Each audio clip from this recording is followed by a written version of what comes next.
podcasting disrupts then this educational stance, because that's what podcasting is actually. Even here, we talk about, we collectively learn, we share our experiences without a sort of formal larger institution, which might say, well, I am the institution that actually holds that, patronizes that knowledge. And that, of course, is what I'm talking about in this abstract. And just the first sentences, I got a bit giddy with the first sentences because I was quite controversial with the lecture is dead, the ivory tower is cracking, the paper argues that the podcast revolution is not a side trend, it is a front line of a cultural insurgency against academic monopolies. And of course, I wanted to challenge us because there is still this belief that knowledge is central to what we do in universities. But podcasting has actually shown that knowledge is, of course, we really are firmly in the knowledge economy. We're firmly in the knowledge society. Everyone can podcast. Everyone can create that sort of learning space for themselves or for others. And that then means universities will need to change.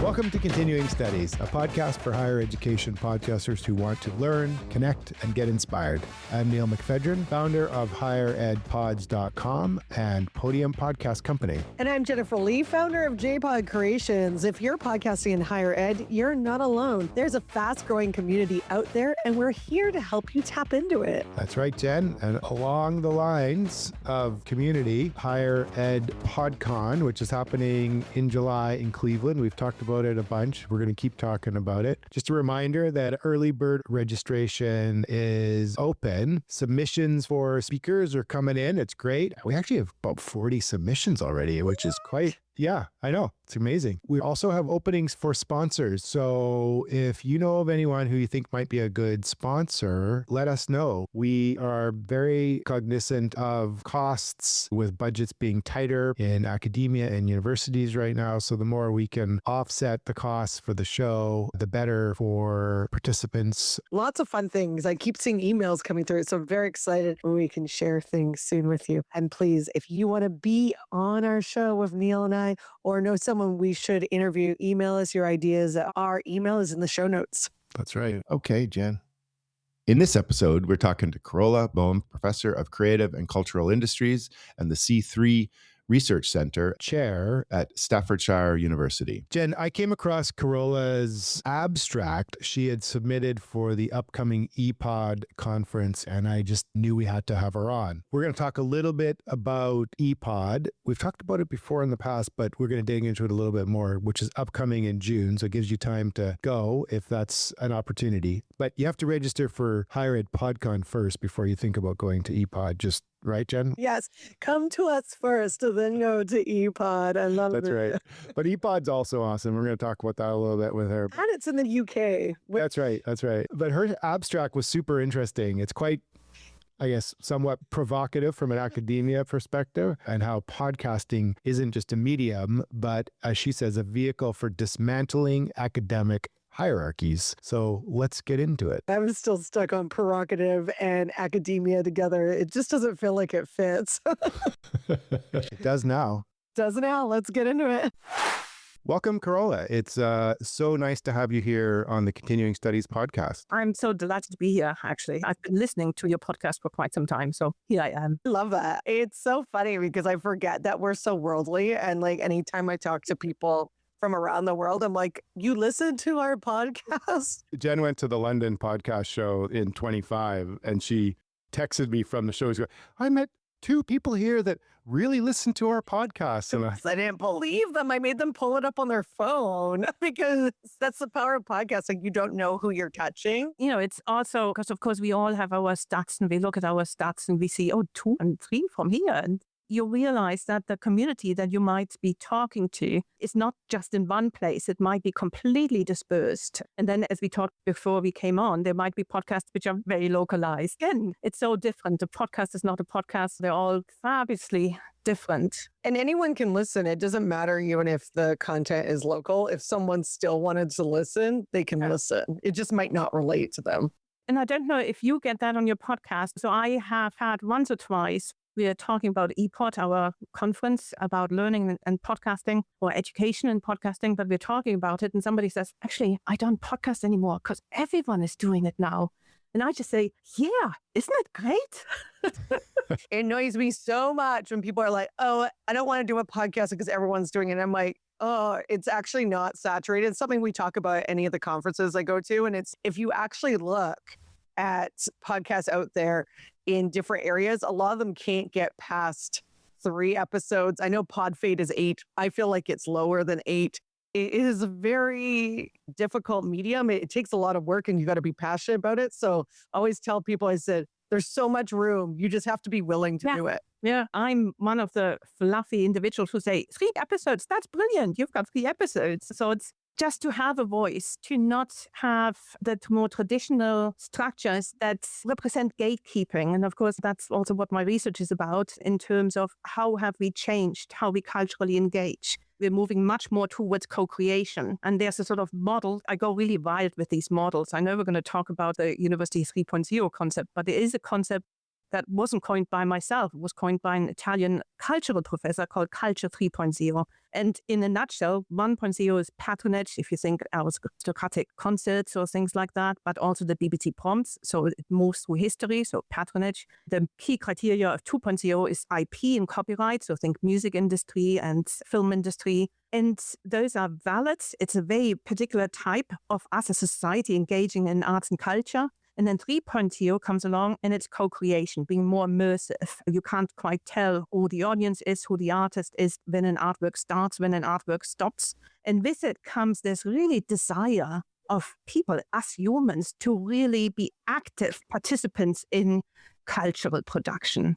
And I think podcasting leads into that because you can move from one moment being a passive audience member to the next moment being an active content producer, having a voice and contributing creatively to this ecosystem. You said it so perfectly, and that is why you're the professor of creative and cultural industries and director of C3 Research Center. But really, what is a professor of creative and cultural industries? That's a pretty cool title. Gosh, well, we do have a center for creative industries and creative communities, and I was one of the co-founders. I'm not the director of that center anymore. So after 5-6 years, I've given it to a sort of emerging leadership that is coming up in terms of the center.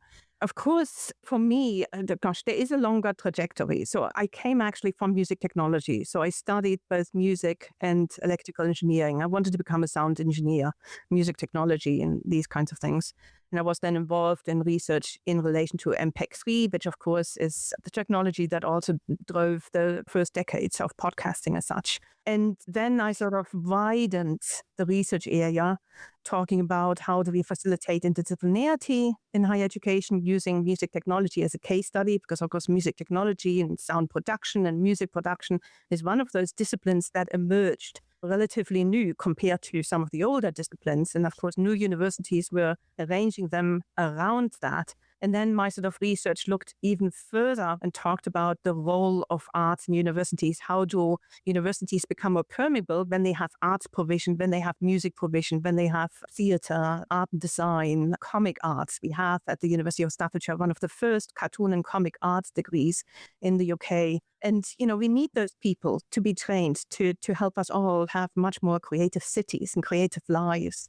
So I really believe in the power of arts in the creative sectors. And of course, podcasting is a big part of that. So my research then leans at the moment into how do we do this? It's policy oriented. How can we create more impact? How does policy need to change in order for our arts interventions, cultural production, like podcasting, to be as effective as it can be in those places where we need them to help those communities to live better than they did before. And especially, in our times where it's really challenging, where sometimes there are divides, where we have centralized types of nations. Us here in the UK, I'm sitting here. And of course, it's a very London-centric country still. We're making headway in dispersing the wealth much more into the other parts of the UK. That's also challenging. But again, having then technologies like podcasting, where the entry barrier is so much lower than it used to be, it gives the opportunity for creatives to really culturally produce for their places much more than they ever did before. I love it. Thank you so much for that insight into your background. So let's jump into why I reached out to you originally, which was I saw you had posted on LinkedIn your abstract submission for this upcoming EPOD conference, which is going into its third year. And your abstract is titled University 3.0 and the Podcast Revolution, Who Owns Knowledge Now? Maybe let's just start top lining a little bit here what EPOD is, what the EPOD conference is. Again, we have in past episodes talked about it a little bit, but conference is going into its third year. It's this upcoming June at the University of Leeds. Maybe you could just give us a quick little reminder for the audience what the EPOD conference is about and what makes it a bit different. Yes. So it's a conference, education through podcasting, or any kind of intersections between education and podcasting. That's what we're catering for. We started in 2024. That was our first conference at Morley College in London, and it was very well received. And we wanted to also create space for the scholarly community around podcasting in higher education specifically, to have a space where we could debate, present, and then also write about what we do in the context of podcasting in education. And so we always had in mind, and we negotiated with Routledge, a book series, and that's part of the conference. So it's a nice sort of annual rhythm that we get into now. So we hold the conference, we debate some of those things within the conferences, then those papers, those abstracts will morph into full submissions, which we then review and decide on a book that comes out a year later.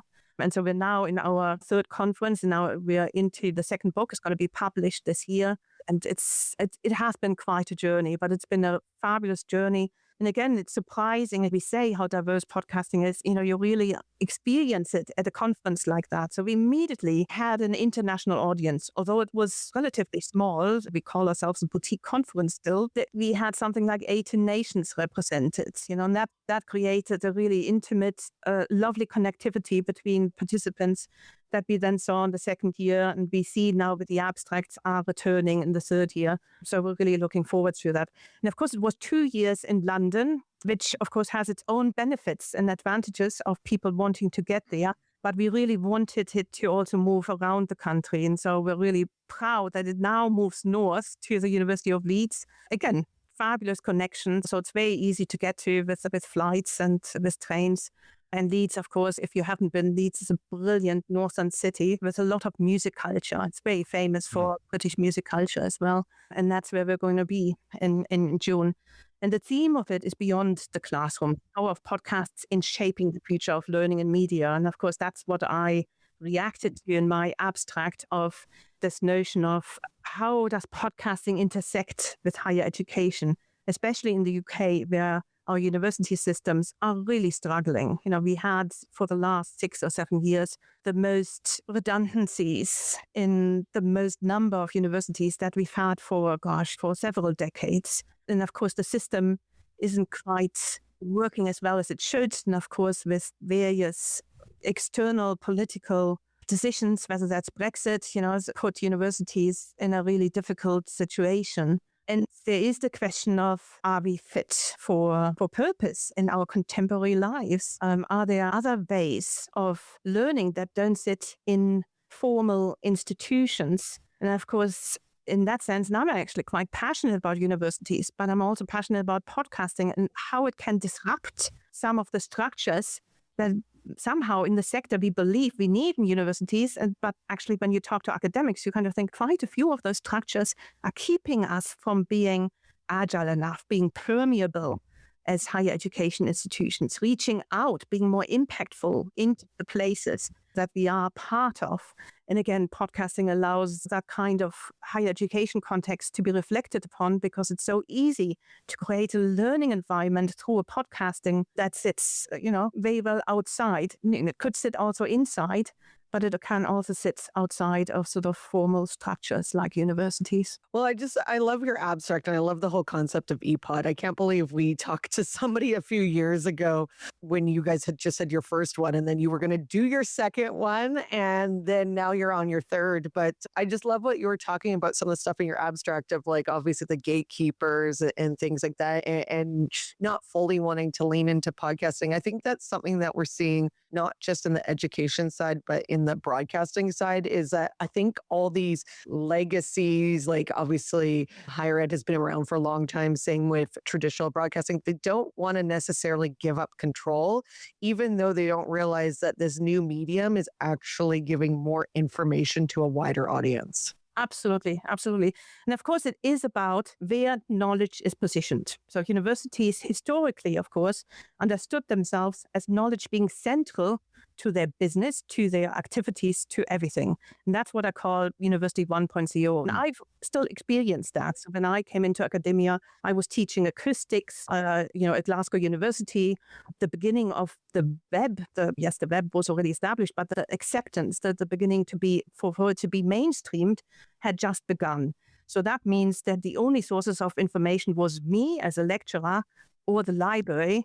That was 1.0. And that, of course, is the typical ways of delivering knowledge from those who have it to those who don't at large class lectures. And then University 2.0, and this is my conceptualization to understand how this phenomena of higher education actually works in a knowledge economy. 2.0 is, of course, where disciplines expanded, they also become fragmented. So we know so much now, so that academics or universities were curating different kinds of degrees. Let's take a bit of engineering and let's take a bit of music production and put that together and then call it sound engineering. Or let's put a bit of computer science and a bit of music performance and then call it music informatics.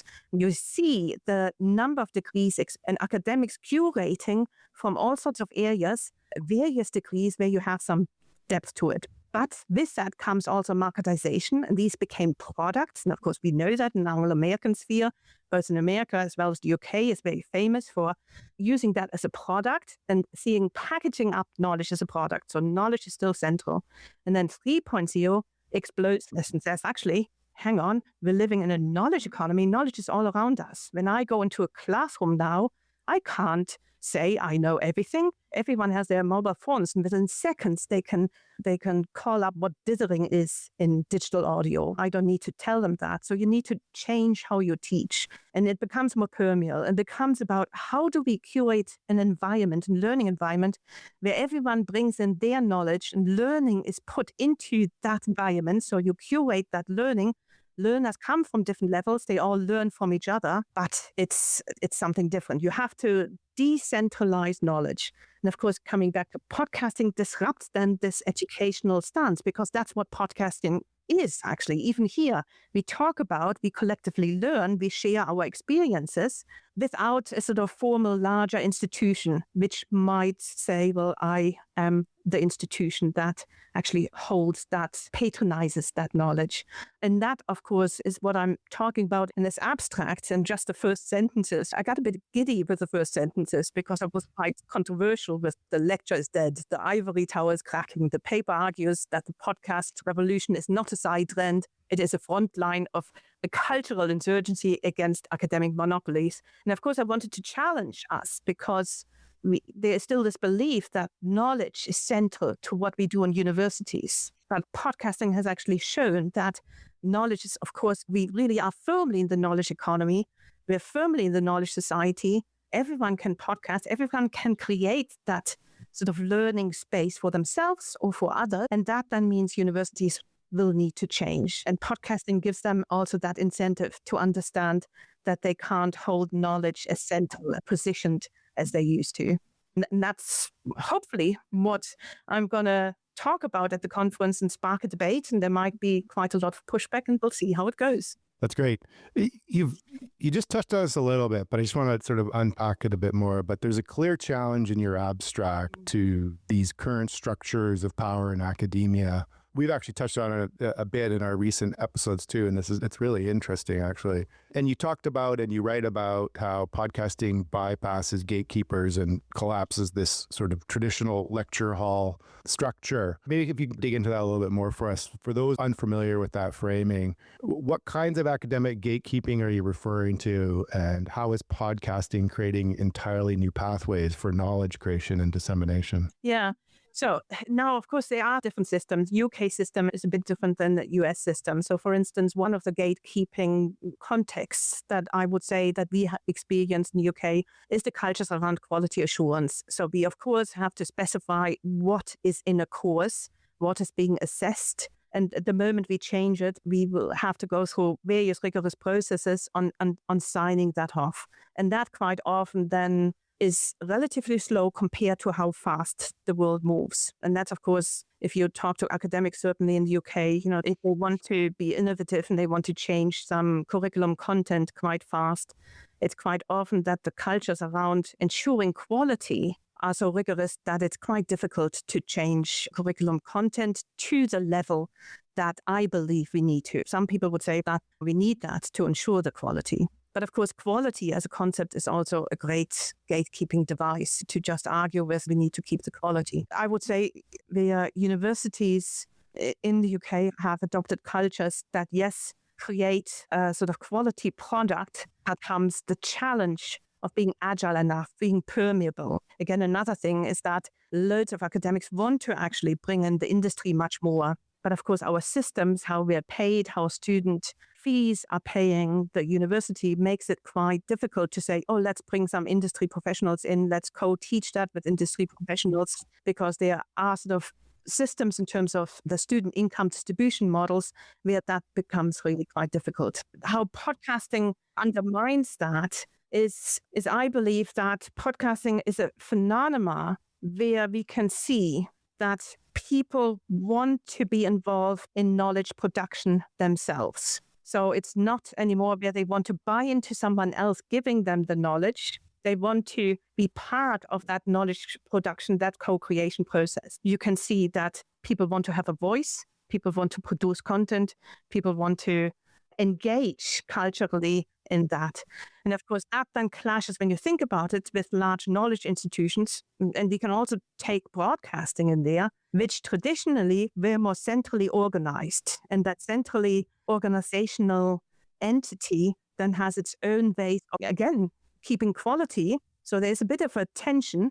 And of course, in some ways, I'm not saying that's bad. These kinds of structures of typical larger institutions, whether that's broadcasting institutions in the UK, for instance, the BBC, they provide something really valuable. But what I'm saying is we do need to mix the models. We need University 3.0 and 2.0, or we need Culture 3.0 as well as 2.0. So we do need those industries, we do need patronage, but if we want to have impact, our institutions need to be more permeable. They need to understand that knowledge is all around us now, that we all want to co-produce and share in knowledge creation, and that the way we do that needs to change. So the focus then becomes on the environment. And again, podcasting can then, for many educators, be that learning environment where we co-produce knowledge and produce stuff together and co-create, rather than that it's somebody who says, this is the quality or this is the excellence, and somebody else is a passive consumer.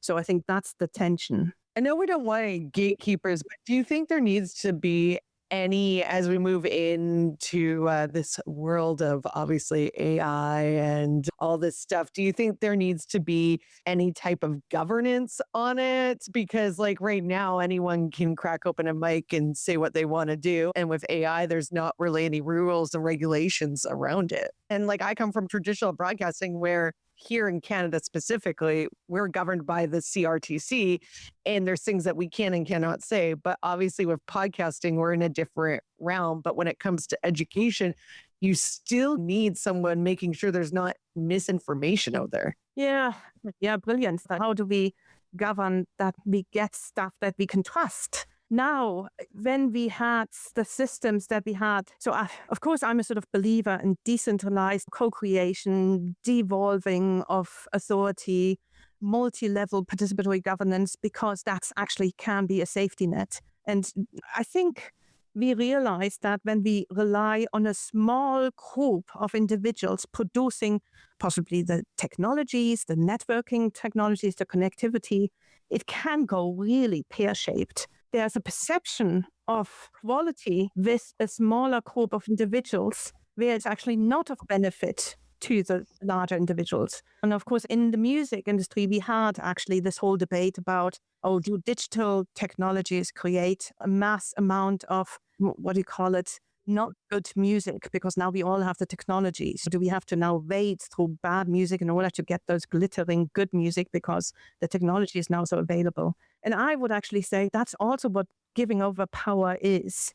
And I would rather have a world where, there are still these gems, but everyone can actually produce something, because the act of culturally engaging in itself is so valuable for us as human beings who want to culturally engage.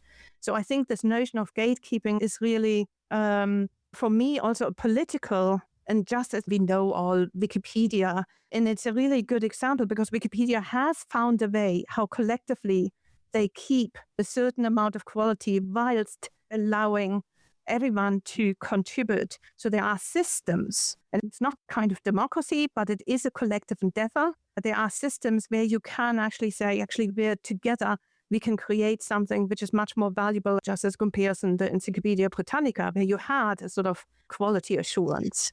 And there's a reason why Wikipedia has become the norm and Encyclopedia Britannica has become to be the past. And it is about allowing more voices and more contributors to culturally engage in knowledge production. Right. Well, this has been great. I want to close with one question, though, for you. Say a university leader came to you and said, we want to move towards this University 3.0 model.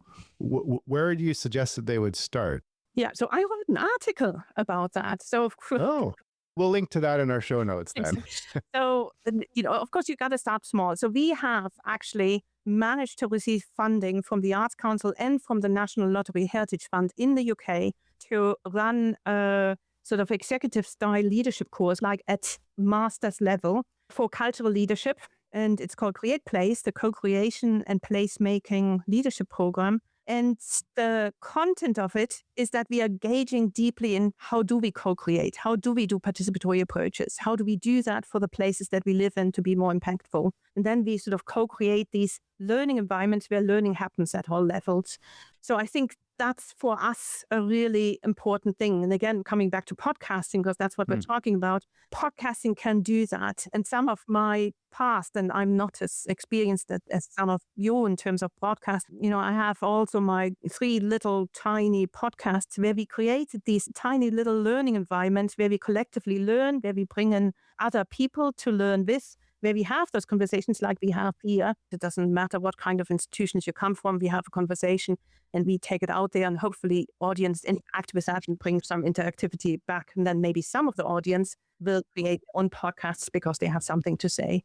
And again, coming back to the first things that we said, if they only produce 1 or 2 episodes, I think that's beautiful. They had something to say and they managed to say it. I love how you tied that together, and podcasts if you want to do it, because there's a lot of room for you. Absolutely. And even if there are only 5 or 10 members of audiences, if you love doing that and if that's a deep conversation, why not? Then it's equivalent of I meet those 5 people in a pub and I have a 2-hour intensive conversation, whether that's my conversation physically in the pub or in a half-an-hour podcast, It's like, tell people this all the time because everyone will be like, I only get 20 people listening to my full episode every time. Like, if I put 20 people in a room, would you be upset? No, you'd love that. Yeah.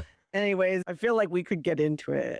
It's like I have to be stopped as well talking about this kind of stuff. So, well, this was a really amazing conversation. Thank you so much for sharing with us. I know we're getting ahead here because this is what you're going to be expounding upon in June. So thank you so much for joining us. Thank you very much.